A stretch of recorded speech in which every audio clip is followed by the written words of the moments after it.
Welcome to Templates by Design Resume. So today Sammy is going to show us how to use a template to design a basic resume for a college graduate. Okay. So to get started, we're going to go to File and New, just like you'd create any other document. A lot of people don't know or they don't use a lot of these templates, but if you actually look through them, there's actually a lot of good things here, and they make it easy to try and find things. So like if you want to make a business card or a calendar, forms, labels, job description planners, pretty much anything you might need to create is probably under here, and that includes resumes. So here we have new resume samples and resumes and CVs.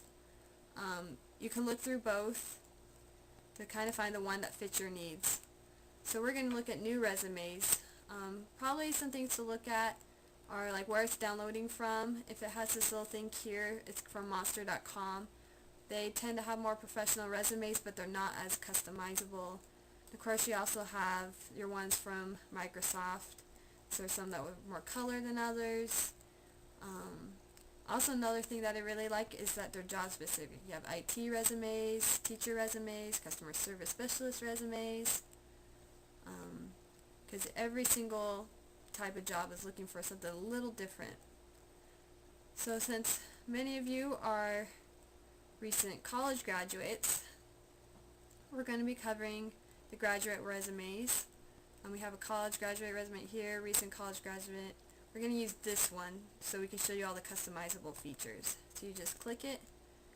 It might be pre-installed or you might need to download it. And there you go. We've got our resume template picked out. How can we customize it to fit our needs and make it so that it stands out but it's not like overwhelming? That's a very good question. Well, first thing, if it has this little box, and most of the resume templates will, you need to get rid of it. It's just kind of telling you how to do, upload it to Monster if you have a Monster account, but obviously you do not want your employer to see that on your resume. So first, after you read it, you just select it and delete it. Filling one of these out is pretty straightforward, as much as a resume can be. Of course, you have to do the research and decide what you're going to put on and off your resume. And this is more about laying out your resume than actually writing a resume. But it still kind of gives you a good idea, like your personal profile, your education. Because we're doing graduate resume form, of course your education is going to be higher up. On all the resumes it might be experience. And obviously you don't need to fill out everything. Like if you've only gone to one college, and it's kind of up to you if you want to put your high school on or not. You can delete them or add some or whatever you need to. Like same with the work experience, professional experience, and activities. So of course the first place to start is by putting in your name. So we're going to do Susie Q. Davis. Make sure you spell everything right, because they don't look at it if you spell it wrong, especially your own name. And then, so that part's done. And then of course your contact information. They kind of give you a guideline of what you need. You have address, date, your phone number, email address. You can also add your online portfolio address if you have a website. For a lot of jobs, a lot of employers look at that. So we're going to have Susie Q live at 123 South 1st Street, Rexburg,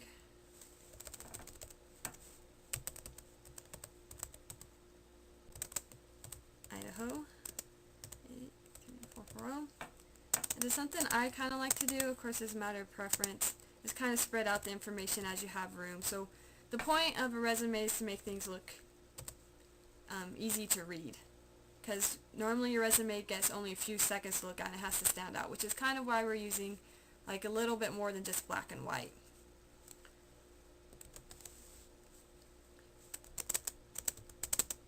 And we'll just have our email, Susie Q at Gmail.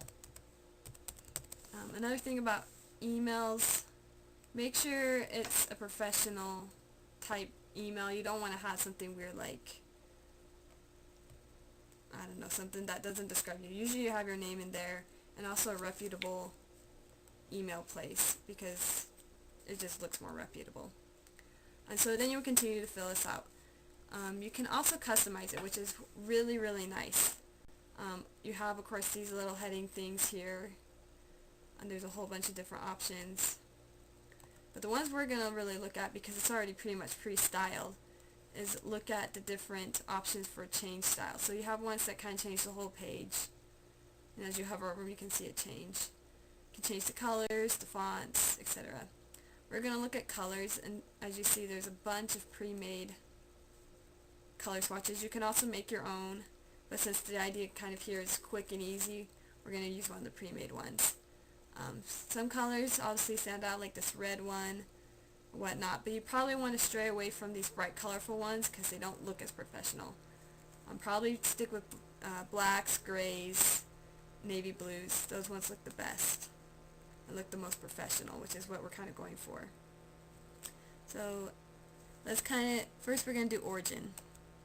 So you can look at that, say, yeah, that looks good, and there you go. Once you fill out all your information, you have a complete resume that is ready to send off to Monster or any of your other places that you'd be submitting your resume.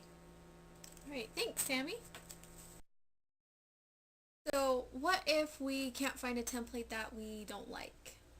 I've been in that situation lots of times. I'm very, very picky, and I can design my own, and we'll go over that a little bit later, but sometimes I just don't have time. So the wonderful thing is that now we have the web, and pretty much anything you ever need is on the web. Okay, not everything, but templates, yes.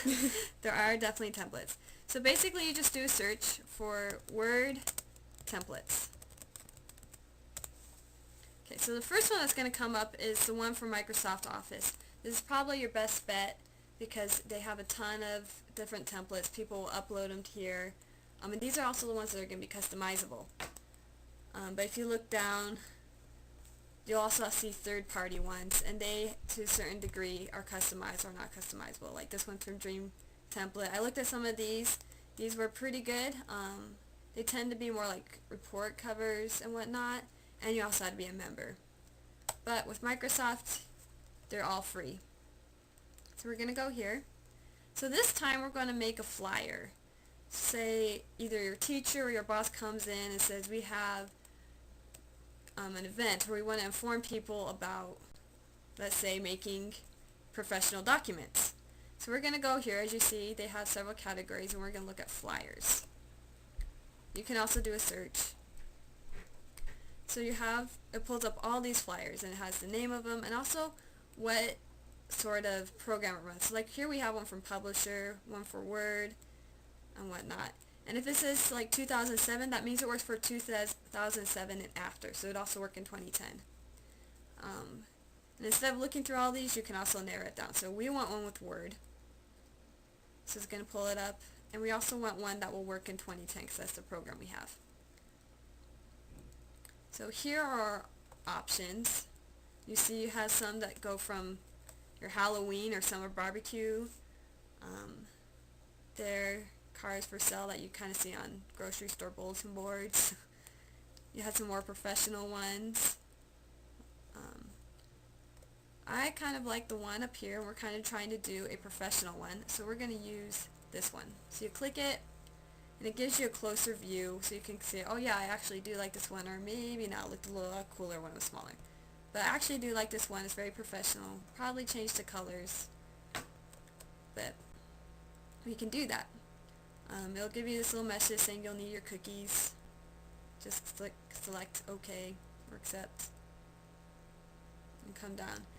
If you're using Internet Explorer, it'll automatically download. If not, you have to push download one more time. And then we're just going to open it. And of course you can save it if you want to. So here we go. We have our file. And again, just kind of like the resume we just did, you can change any of these. So let's say we're going to call this article, actually let's do caps lock, creating professional documents. Okay, maybe it doesn't actually fit that well, so you can either change it or kind of change the sizing of it. I think I'm going to make this upper and lowercase. So we're going to do capitalize each word. See, it still doesn't fit. So we'll just change the name of it to just professional documents. And again, you can kind of change it however you want, but I kind of like making it fit in there. Another interesting thing is a lot of these have pictures, and you can kind of just change them out. So you go to Format, you have Change Picture. And you can navigate through and find whatever picture you want. And I actually kind of like the picture that's in there, but it kind of gives you an idea of, you just kind of put it in. We'll just do a computer picture, insert, and it'll automatically place it in there for you. And then again, same here, you can just type in whatever you need, whatnot, and also your information down here. Okay, and then again, you can always change the colors as we talked about before. So let's do blue. And that's kind of how you use an online template. Very much like the others, but gives you more variety and options. Alright, wonderful. Thanks, Sam.